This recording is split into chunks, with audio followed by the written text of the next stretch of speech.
Hi, I'm Bella Perez Rubio, Puma Podcast, and you're listening to Teka Teka News. Balitang thinking, hindi breaking. In this episode, So my wife went around in Bangkok and went to markets, no? And she found that there are many white onions sa market nila. And it's being sold for cheaper than in the Philippines. So she asked a vendor who sold her more than 2 kilos of white onions for 100 baht. 100 baht is about 160 pesos, no? So talagang sobrang mahal sa atin. Hindi ko alam bakit. we talk about the ongoing onion shortage and ask why our neighbors in Southeast Asia don't seem to have the same problems we do.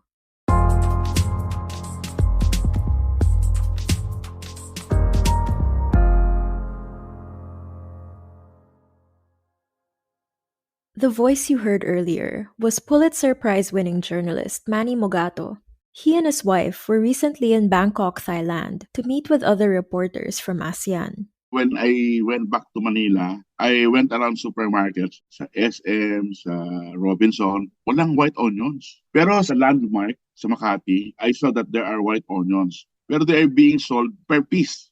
Yung one piece na ganito kalaki is about 81 pesos per piece. Grabe ang mahal sa atin, no? Kasi yung 2.3 kilos na nabili ng wife ko, mga siya, 17 to 18 pieces. So pagka dinivide mo yan, it's less than 15 pesos per piece. Compared to Manila, na it's 81 to 90 pesos per piece. Manny showed me the white onions his wife bought in Thailand, by the way, and they were as big as apples. Yes, they brought home onions as pasalubong. From 2018 to 2021, a kilo of white onions in the Philippines cost around 98.6 pesos, according to Statista. In August, the last time white or yellow onions were readily available, a kilo would cost you 400 pesos at least. And to make matters worse, red onion prices are surging too.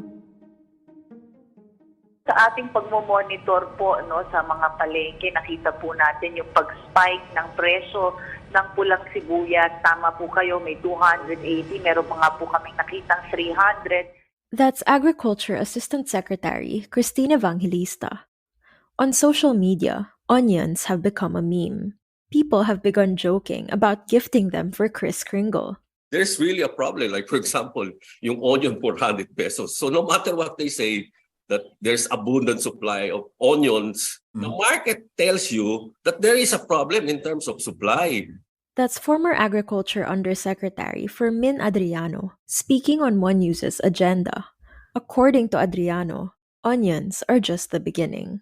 It's not only us that are telling the world that there's going to be a food crisis. It's most of the experts in the world, from reputable international institutions, from UN, FAO, World Bank, ADB, etc. They've been warning about it because they know that the poor countries will be highly affected, particularly in Africa and some parts in Southeast Asia. In fact, one post on Reddit that went viral compared grocery prices in Singapore and Manila. He was able to buy more for the equivalent of 650 pesos at Fair Price, a grocery chain in Singapore, versus SM Supermarket. And the punchline is, Singapore is a tiny, non-agricultural country that imports nearly all its food. We'll pause here, but when we return, more on the looming food crisis and how the government has handled it so far.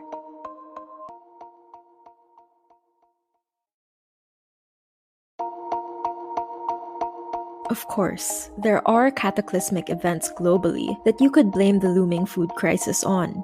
The pandemic and the Russia-Ukraine crisis have no doubt affected the global supply chain. President Marcos is handling the country's agriculture portfolio himself, citing food security as one of his top priorities.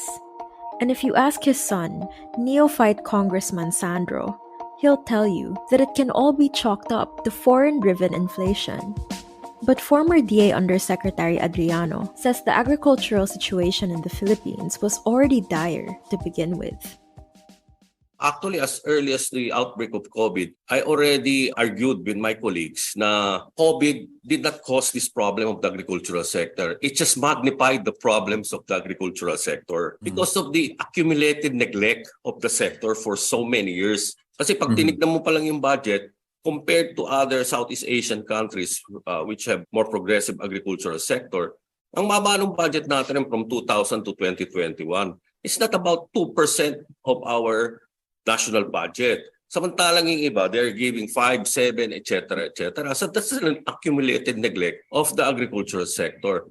And the lack of investment is just half the problem.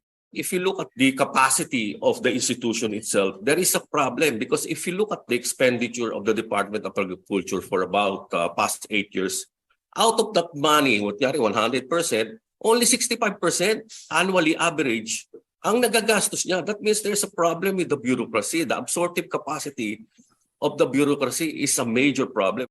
Keep in mind that this assessment is coming from someone who used to work in the DA. Accumulated neglect to. Wala tayong farm-to-market road, wala tayong irrigation. Nung nagkaroon ng COVID, it magnified the problem that we have a low productivity agricultural sector.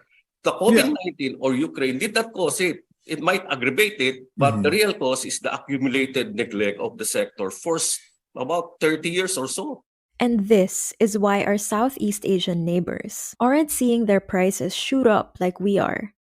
Here's more from journalist Manny Mogato on his Bangkok trip.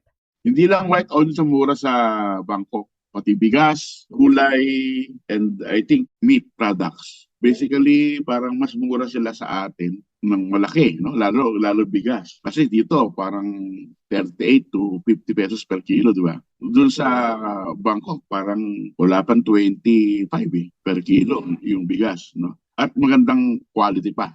To make matters worse, in October, it was reported that a senior DA official issued a gag order prohibiting employees from speaking to the media or releasing statements without his clearance. With that gag order, hindi natin alam yung nangyayari, pero magpipintura sila na maganda ang nangyayari through social media or the usual PR ng mga agencies, di ba? Oh, ang ganda ng ano namin.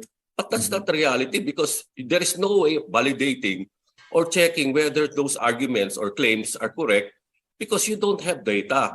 The only data that you can see if those are real, what they claim that we're in a rosy picture or something like that, are the market prices. Di ba? And if we're going by market prices, then we know that the state of our food security is bleak. So what should we do in the meantime?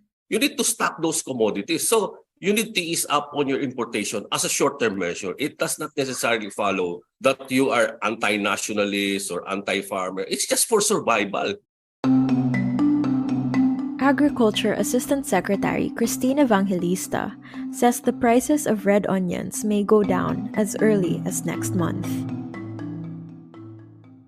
Base po sa aming mga nakausap na mga onion farmers, sabi po nila ay meron po silang harvest ng Disyembre. Yung iba po sabi, second week of December, may iba po nagsabi na last week of December. So ngayon po tinitingnan natin kung gaano kalaki ang kanilang volume na i-harvest dahil ito po ay makakatulong sa pagdagdag ng ating supply at alam naman po natin na pag nadagdagan ng ating supply, yan din po ay makakatulong sa pagbaba ng presyo at sa price stability more than anything po. But when it comes to white or yellow onions, even the DA is unsure of when we'll see them back on the market again. At reasonable prices, I mean. Meron na po tayong inaasahan na harvest ng ating mga onion farmers na puting sibuyas. So, titingnan lang po natin kung kailan po ang kanilang pag-harvest. And that was today's episode of Teka Teka. Again, I'm Bella Perez Rubio. This episode was produced by Kat Ventura and edited by Nina Toralba. If you like this episode, don't forget to give it a 5-star rating on your podcast app. It really helps get the word out about our show. At para sa mga mahilig manood sa YouTube, Puma Podcast na rin po kami doon. Just search Puma Podcast and subscribe to our channel. Thanks for listening.